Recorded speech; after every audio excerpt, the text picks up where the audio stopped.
அதுவும் செய்யலை. இன்னும் என்னை தெருமாக்குள்னு ஓட்டுறாங்க.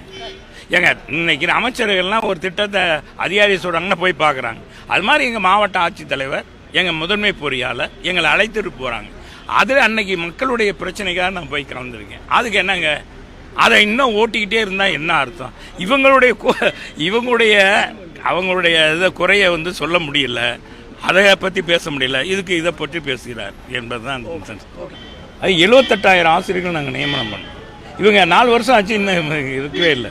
கடந்த ஆண்டு 24ஆம் வருஷம் ஏறத்தாழ 3,500 ரூபாய் எடுக்க சொல்லி பரீட்சை எழுதி ஆசிரியர் வாரியம் 2,800 பேருக்கு ஆசிரியர் வாரியமே தேர்ச்சி பெற்றிருக்காங்க அப்படின்னு சொல்லுவாங்க. ஆனால் இன்றைக்கி வரைக்கும் வரலை, அவங்க பணி நியமனம் வரல.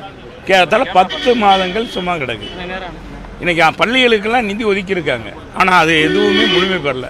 இன்னும் பள்ளிக்கூடங்கள்லாம் பார்த்தீங்கன்னா இன்றைக்கி பள்ளிக்கூடங்கள், சில பள்ளிக்கூடங்கள் மரத்தடியில் நடக்குது, கட்டட வசதி இல்லை, கழிவு பெண்கள் பள்ளிகள்லாம் கழிவிடம் இல்லை, எந்தவித சுகாதார வசதி இல்லை. இதனால் மாணவருடைய சேர்க்கை வீதம் குறையுது. இதெல்லாம் எடுத்து சொல்ல முடியல. அதுதான்